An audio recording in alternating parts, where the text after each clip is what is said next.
What's up, guys? Rick here with your betting and one and done preview for this week's WGC-FedEx St Jude Invitational. And as the new schedule dropped for next year, this is the last time we'll see the WGC-FedEx St Jude Invitational. This is going to be moved to a playoff event. It'll be the first playoff event next year, and there will only be 2 WGC events.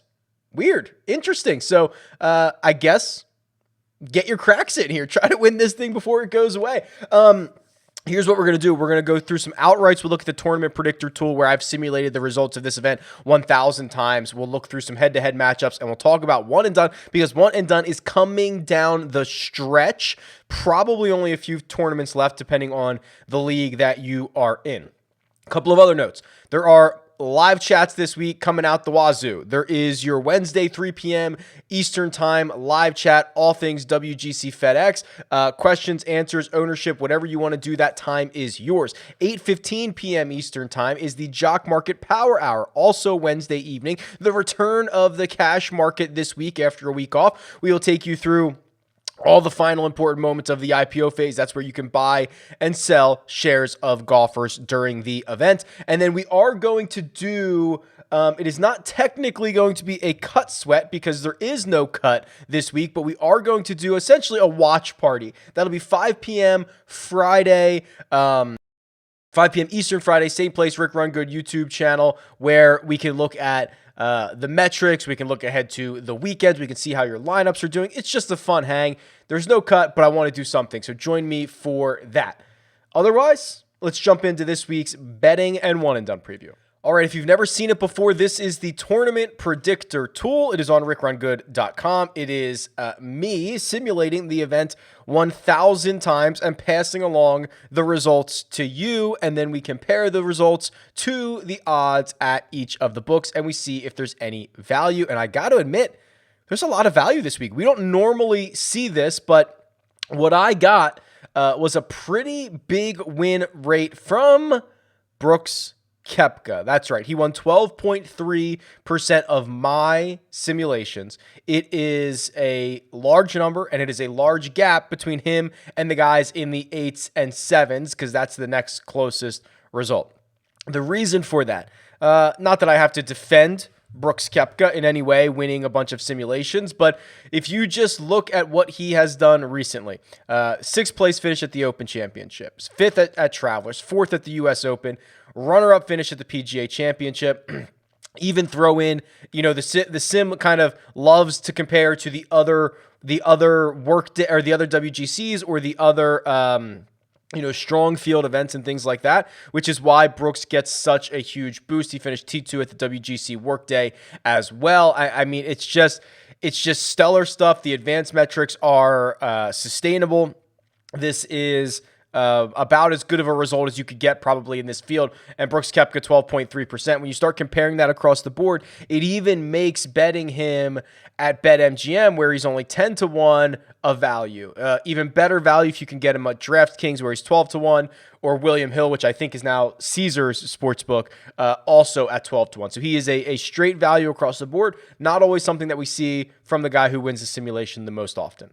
After that, the next tier is Justin Thomas and Jordan Spieth. A little surprised to still see Justin Thomas in this position. He hasn't played particularly well, but won the Players' Championship a couple of months ago. I'm a little bit surprised to see him continue to pop up here, but he does, and he's a value across the board because he's 18-1. I'm a little bit, this is where we have to balance just blindly following the simulations and using a little bit of our gut here, because the Jordan Spieth 8% victory rate feels significantly better. Jordan Spieth, and I mentioned this on the DFS preview and I'll mention it here again because I don't think people are really truly attributing the correct things to Jordan Spieth right now. We're saying it's the approach game and he's the best approach player on tour. It's the short game magic. That is all true. But the one thing that has unlocked his ability to be great and his ability to be probably the second best player on tour in 2021 is the driver. He has now gained strokes off the tee in every single event dating back to the Players' Championship. That's 9 in a row. If you look at the events Prior to that, he was a consistent loser. He lost 11 events in a row off the tee from Memorial to Waste Management. So that is really the thing that is unlocking everything else for him. And I'm not sure that's being shared enough, so I wanted to share it again. I would be happy. And remember, this is a WGC event. And if you go back and look historically at who ends up winning WGC events, it is usually top tier players. You throw out the match play because that's a little bit wonky, but these 4-round events, it's usually the top tier players. So I would not mind building a card that is very top heavy, that doesn't go down necessarily into the 50s, 60s, 70s. I would like to live in kind of this upper range here. So if I was firing a very short, top-heavy card of Brooks, of Spieth, and of maybe one more guy further down the board, I would not mind that one single bit. Anecdotally, I'm loving Patrick Cantlay here, 28-1 at both DraftKings and BetMGM, a little bit shorter at PointsBet and William Hill. If you go up here, you can find free bets in your state. You can go to RickRunGood.com/bets and shop these numbers, and you can get, they're giving away hundreds of dollars of free money for you to place these bets. So check that out. Cantlay, to me, and we can pull up his profile here,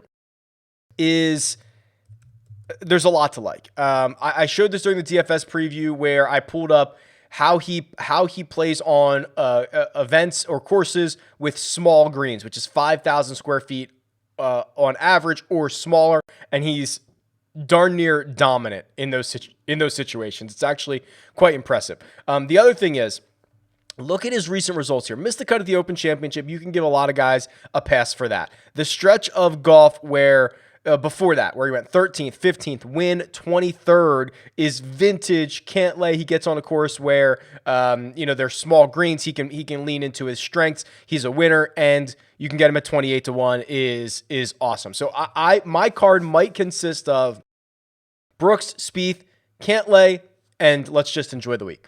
Like that might be a really good card for me. If I was willing to go lower, Shane Lowry is 45 or 50-1. This is also one you want to shop. BetMGM has him at 50. He's 40 at PointsBet and 40 at William Hill. If you don't care about the 10 points, that's fine. If you do, shop it. Has now gained strokes on approach in 10 straight. But now we're starting to get to guys that I'm not sure if they can actually win this. I do love this too. This is rare. It happens every once in a while. Xander Schauffele won less than 1% of the simulations this week. He kind of he doesn't get penalized for winning last week, but outside of that week, his results before that had been a lot of just kind of, top 25 finishes, nothing outlandish. And sometimes this is rare. Sometimes he just doesn't win the sims. You can see he had a ton of top 5 finishes. This was classic. This was classic Xander, wasn't it? And Scotty Scheffler as well. Have a bunch of top 5s, have a bunch of top 10s, but didn't win the sim enough. Was in contention a bit, but I think that's funny. His true odds to win this are probably much closer to call it 4% or so, but got a little unlucky in the sim, which happens every now and then. The absolute furthest I'd probably be willing to go, Harris English and Terrell Hatton. And English is, again, you need to shop it because BetMGM has him at 33. FanDuel has him at 45. William Hill has him at 45. So obviously you want the 45 number. He is doing exactly what what vintage Harris English does, which is gain strokes across the board for now 3 consecutive events. One of them was a victory at the Travelers. This is vintage Harris English. He's already won a Tournament of Champions, a small field event with a lot of big names at the top. This is vintage right here. Terrell Hatton, on the other hand, not nearly as vintage, but this number is very, very long on him. We have not seen odds on Terrell Hatton to win an event like this in quite some time. He is a decent putter on Bermuda. He is an excellent approach player. He's very, very good off the tee. He's just coming off of 2 consecutive missed cuts at major championships. And if you forget about that, which, listen, we've seen countless times over the years, not only Hatton struggling at majors, but also it is easy to win. It is easy to miss the cut at a major championship. We see guys do it all the time. Big name players do it all the time. So for him to miss 2 straight cuts at majors, I'm not that worried about. 3 starts ago, he finished second at the Palmetto, on the PGA Tour. So it's just, I think this number is too long. I'm a little less excited about it because of the form, but this number is too long for a guy who has legitimate high-end upside. And that's probably where I'm stopping. You know, there's arguments to be made that you should stop your card at Sergio Garcia. There's arguments to be made that you should stop your card at, I don't know, Garrett Higo. I'm not necessarily as into that argument, but I will probably stop my card at Terrell Hatton, and I will live up top, and I will hope that one of those guys wins it. And historically, that is who ends up winning these WGC stroke play events. Hey guys, quick break. You're probably always hearing me talk about Jock Market. If you don't know what Jock Market is, it's Stock Market DFS. It is an app that allows you to use real cash to buy and sell shares of athletes. I like it for the golfers throughout the course of the actual tournament. So Wednesday night is the IPO. That's why we have the Jock Market Power Hour at 8:15 p.m. Eastern Time on Wednesday evenings on the Rick Run Good YouTube channel, because that's when you're bidding on shares of golfers. And if you win those bids, you get those shares and you can hold on to them until Sunday, or you can sell them literally at any point as those prices go up and down. It really fills the need or the void that I have as the tournament is being played in terms of a little bit of action. If you use the code RICK, you can get up to a $50 deposit bonus, and I will be forever indebted to you. So make sure to download Jock Market in the Apple Store or get it on Google Play to join in on the fun. Okay, head-to-head matchups. This is the head-to-head matchup tool on RickRunGood.com. You can put any two golfers against each other for any period of time, and you can see the likelihood that one wins over another. And I'm using William Hill, aka I guess it's Caesars now, for these because a couple of them have really caught my eye. One is Bryson DeChambeau versus Hideki Matsuyama, and Hideki is coming back from Tokyo, of course. Wow, I still have Bryson winning this 55% of the time, which would be a little bit surprising to me because Bryson hasn't been all that good, but outside of the win at the Masters for Hideki, he hasn't been all that good. The win at the Masters and then the fourth place finish at the Olympics are by far the two best events that Hideki has had in the time frame that I'm running out here. So I have Bryson at -122. Caesars has him at -118, so this is probably a no bet. Let's continue on to a couple of other ones that I think are interesting. Brooks Koepka versus Justin Thomas. I assume Brooks Koepka is going to come out on top of this one. Oh yeah, big time. This is what I was expecting to see. Maybe not this big, because I have Brooks winning 78% of the time. That is a massive number. That's probably not the actual win rate for this if you were able to sim this 1,000 times this week or play it 1,000 times this week, but the fact that it's popping up as this strong is important. So Brooks winning 78% of the time means his money line should be -370. He is -137. There is no way it was ever going to be close to -370. So this has to be a Brooks bet over Justin Thomas. JT has struggled. Brooks, as mentioned earlier, has not. So not a short enough number on Koepka in this situation. A couple of other ones. This I find incredibly interesting. And before I even plug it in, I'll try to guess it. Daniel Berger, who, listen, dominates at Southwind. I'm not gonna deny that. Is a favorite, and a sizable one, over Rory McIlroy. Is that for real?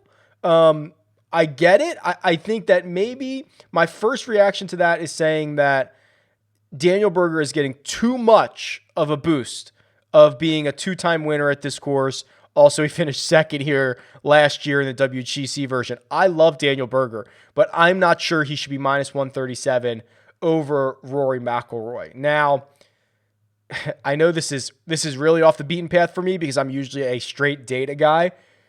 There are some times like this when I'm like, is this line talking to me?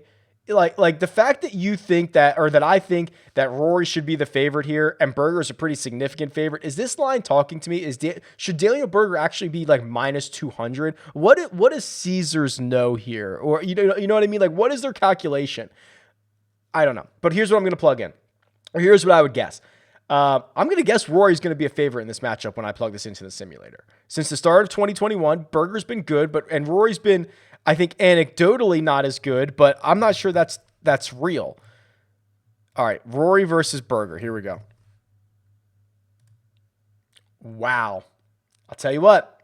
I asked what model Caesars is using. Maybe they're using RickRunGood.com because I have Berger as a -141 favorite, and they have it at -137, and Rory is a dog. I'm stunned. Does that mean we are not giving Daniel Berger the respect that he deserves? Also, what this really means then, if that's the case, and another way I like using this tool is for DFS purposes. So I don't remember exactly what Daniel Berger's price is this week. He's probably the $9,000, but Rory's what, 10,000 or 10,200? So would you have to play Berger over Rory in a lot of these situations? This is surprising to me. But Caesars has it one way. The model has it the same way. Wow. I'm stunned. It's a no bet. Very interesting. I don't know what to do with that. Let's plug in one more. And this one's fun just because it's two guys who have had a lot of great success recently, both coming back from Tokyo. So they are on a level playing field. Xander versus Collin Morikawa. And it is a straight up -110 each for Caesars. I have Collin Morikawa as a very significant favorite, -199. He wins at 66.6% of the time, 2/3 of the time. So there we go. We can find a bet on Morikawa over Schauffele, and we can find a bet on, what was it, Brooks over JT. I believe the other two were no wagers. Okay, one and done. The Run Good One and Done is coming down the home stretch. There are 5 tournaments remaining, but we go through the Tour Championship. Yours might not. So you might only have 4 events remaining. Hey, you might only have 2 events remaining if you only go through the regular season. So certainly no time to hold back. Certainly no time to waste. Just go out there and run your guys out. Now, how is that going to look for this week? Well, as you can see, and as Vegas would indicate, as my models would also indicate, Daniel Berger would be the truest of true candidates that you could have saved or that you could have plugged into this event. 2 wins at TPC Southwind in full field events, a runner-up finish at this event as a WGC.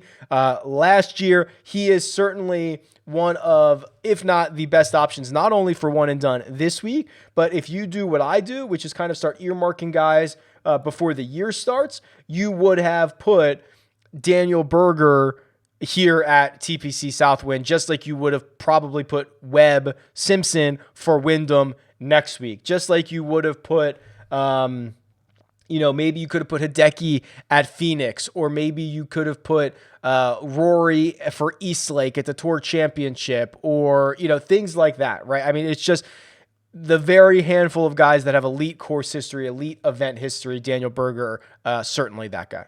Now, it's probably safe to assume that you don't have Koepka available, Morikawa available, DJ available, that you don't have these guys available. If you do, play them. You're running out of time. You're running out of studs. The one interesting guy, and I was crunching the numbers on this, the one interesting guy that is still readily available for the year that he's having is Louis Oosthuizen, who continues to pile up cash. He has now 3 top 3 finishes in a row, 4 top 3s in his last 5, 5 top 3s in his last 7. Worst finish in there is a top 20. He's probably the 3rd or 4th best player on tour this year. Like, if you were doing the MVP, the player of the year voting, he's got to be like the 3rd player.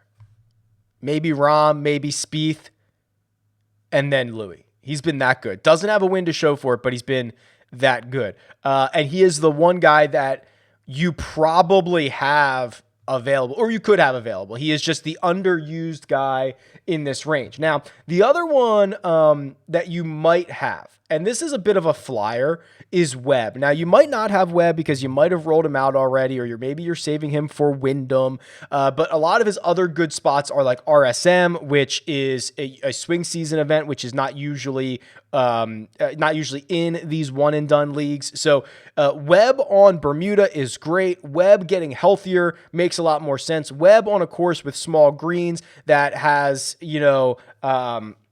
the ability to let him lean into his strengths. These are all very good things for Webb Simpson. So I wouldn't mind taking a flyer there. But if you're a lot more desperate, I think you have to kind of pick your choices here, because you don't want to go too far.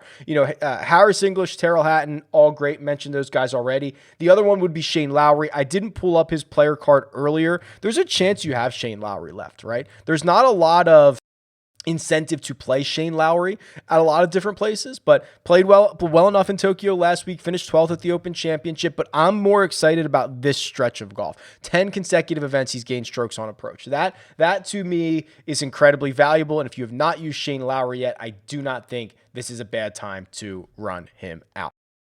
Okay. That'll do it. We are coming down the home stretch of the season, and then we are going to kick. I'm so stoked to get the schedule released. That's like Christmas Day for me.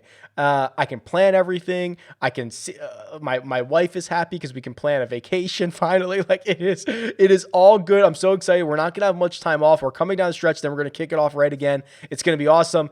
Let me know who you're going with in one and done this week at RickRunGood. You can tweet me or leave a comment below. Best of luck, and I'll talk to you guys soon.